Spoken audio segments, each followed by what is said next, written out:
Hello everyone, welcome back to our channel. Dear students, let's discuss the next name reaction, that is blank chloromethylation. The name itself indicates chloromethylation. Methylation means introduction of methyl group. అంతే కదా. క్లోరోమిథైలేషన్ అంటే ఈ CH3లో ఒక హైడ్రోజన్కి బదులుగా మనం chlorine పెట్టాం అనుకోండి,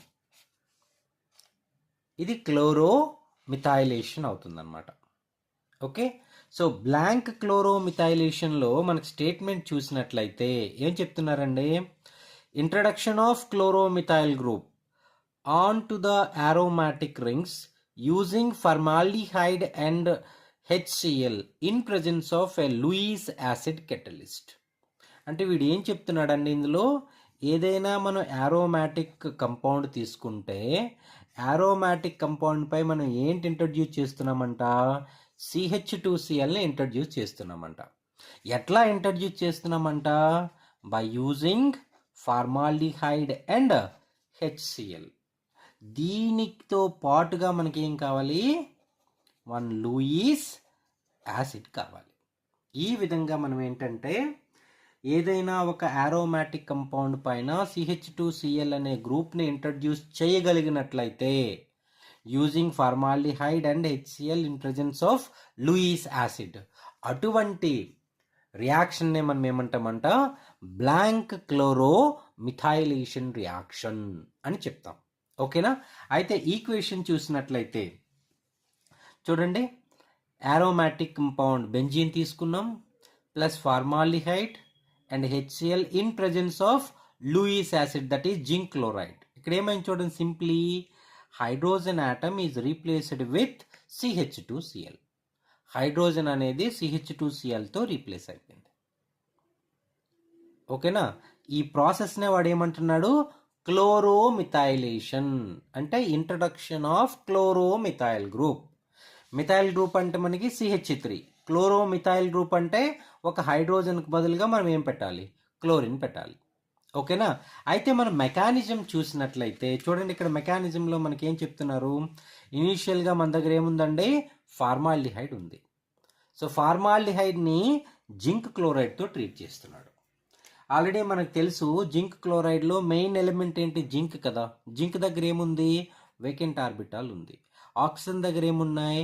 loan pairs ఉన్నాయి. So whenever there is a electron deficiency, అప్పుడేమవుతుంది?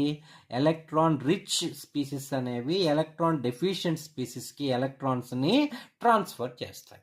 ట్రాన్స్ఫర్ చేయటం వల్ల ఏమవుతుంది? ఇక్కడ మనకి ఆక్సిజన్ పై పాజిటివ్ ఛార్జ్ వస్తుంది. సో వేకెంట్ ఆర్బిటాల్కి డొనేట్ చేసింది కాబట్టి జింక్ పై మైనస్ ఛార్జ్ వస్తుంది. సో ఆక్సిజన్ జింక్ బాండ్ అనేది ఫామ్ అయింది.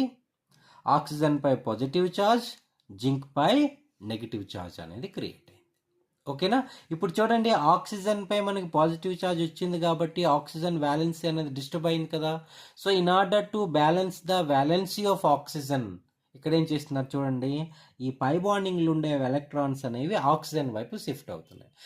షిఫ్ట్ అవడం వల్ల ఏమవుతుంది? ఆల్రెడీ పాజిటివ్ ఉంది, మనం నెగిటివ్ ఇస్తున్నాం. పాజిటివ్ అండ్ నెగిటివ్ రెండు కలిసి ఏమవుతాయి? న్యూట్రలైజ్ అయిపోతాయి. కానీ ఈ కార్బన్ పై ఏమవుతుంది? ఎలక్ట్రాన్ డెఫిషియన్సీ అనేది క్రియేట్ అవుతుంది. అంటే ఇక్కడ ఏమైంది చూడండి, ఇండైరెక్ట్గా ఆక్సోనియం అయాన్ అనేది కార్బోనియం అయాన్లో కన్వర్ట్ అయింది. ఓకేనా? ఇప్పుడు మళ్ళీ మనకి ఎలక్ట్రాన్ డెఫిషియన్సీ కార్బన్ పై వచ్చేసింది కదా. ఎందుకు మనం ఎట్లా చేస్తున్నాం? కార్బన్ పై ఎలక్ట్రాన్ డెఫిషియన్సీని క్రియేట్ చేస్తున్నాం. చూడండి, కార్బన్ కార్బన్ బాండ్ ఫార్మేషన్ జరగాలి.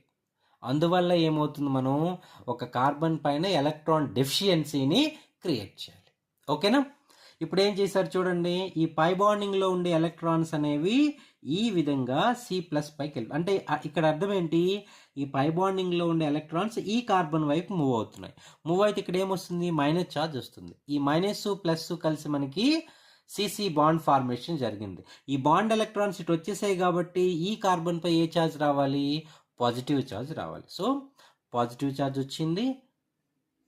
చూడండి, ఇక్కడ ఏమైంది? ఈ కార్బన్ అనేది ఈ కార్బన్తో లింక్ అయింది, CH2OZnCl2, CH2OZnCl2. సో ఇప్పుడు చూడండి, ఇక్కడ యారోమాటిక్ కంపౌండ్ కదా ఇది, వీటి యొక్క యారోమాటిసిటీని లూజ్ అయిపోయిందా లేదా? టెంపరీగా.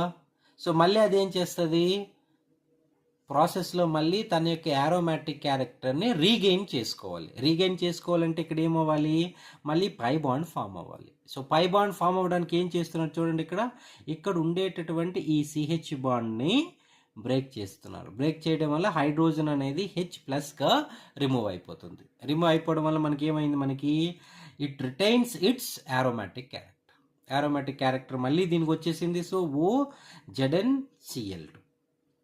సో జింక్ పై ఏ ఛార్జ్ ఉందండి, మైనస్ ఛార్జ్ ఉంది. మనం న్యూట్రలైజ్ చేయాలంటే ఏ ఛార్జ్ కావాలి, ప్లస్ ఛార్జ్ కావాలి. ఇప్పుడు చూడండి, జింక్ క్లోరిన్తో కంపేర్ చేసుకుంటే క్లోరిన్కి ఎలక్ట్రోనెగటివిటీ ఎక్కువ కదా, కాబట్టి ఈ సింగిల్ బాండింగ్ ఎలక్ట్రాన్స్ క్లోరిన్ వైపు వచ్చేయటం వల్ల క్లోరిన్ అనేది Cl- బయటకు వచ్చేస్తుంది. అప్పుడు జింక్ పైకి ప్లస్ ఛార్జ్ వెళ్తుంది కాబట్టి మైనస్ ప్లస్ కలిసి ఏమైంది, న్యూట్రలైజ్ అయిపోయింది. సో మనకి ఇక్కడ ఏమైంది, OZnCl వచ్చింది, OZnCl. దీన్ని ఏం చేశారు, ఇక్కడ HCl యూజ్ చేసి హైడ్రాలసిస్ చేశారండి. హైడ్రాలసిస్ చేయడం వల్ల ఏమైంది, హైడ్రాలసిస్ అంటే H+OH ఇక్కడ హైడ్రాలసిస్ కాదు, మనకి HClతో ట్రీట్ చేశారండి. HCl అంటే ఏంటి, H+Cl- కదా. ఇప్పుడు చూడండి, ఈ బాండ్ బ్రేక్ అయితే ఆక్సిజన్ అనేది ఈ కార్బన్ కంటే మోర్ ఎలక్ట్రోనెగటివ్ కాబట్టి ఈ సింగిల్ బాండింగ్ ఎలక్ట్రాన్స్ అనేవి ఈ విధంగా ఆక్సిజన్ వైపుకి మూవ్ అవుతాయి. మూవ్ అవడం వల్ల ఏమవుతుంది చూడండి, ఆక్సిజన్ పై మైనస్ ఛార్జ్ వస్తుంది కదా. సో H+OHగా బయటికి పోయింది.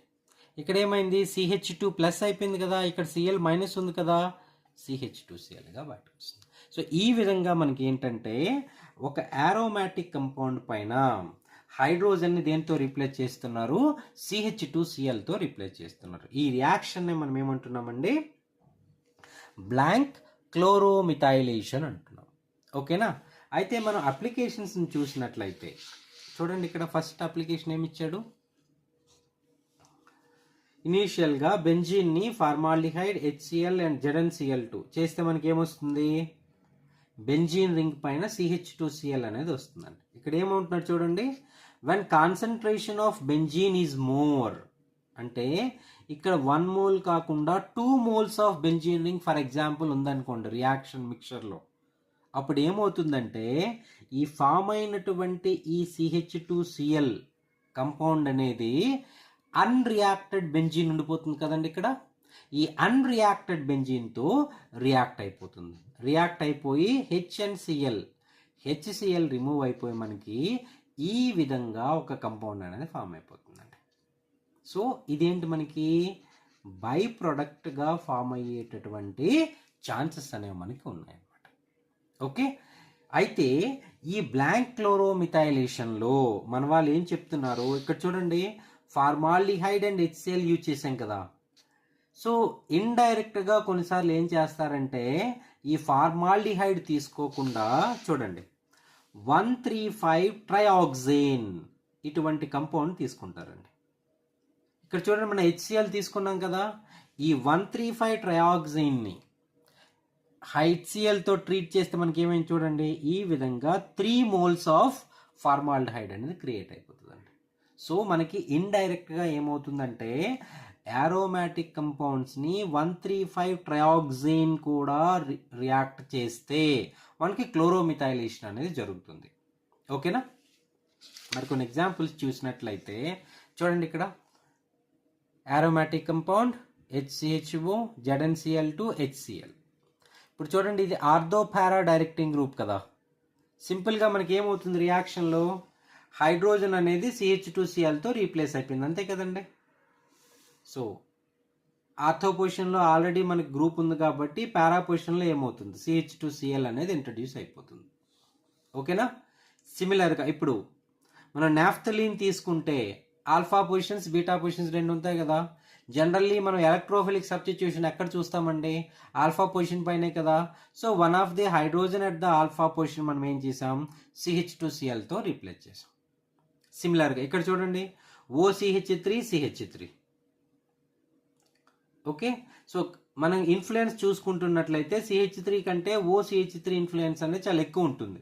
కాబట్టి ఏమైంది, ఇది ఆర్థోపారా డైరెక్టింగ్ గ్రూప్ కదా.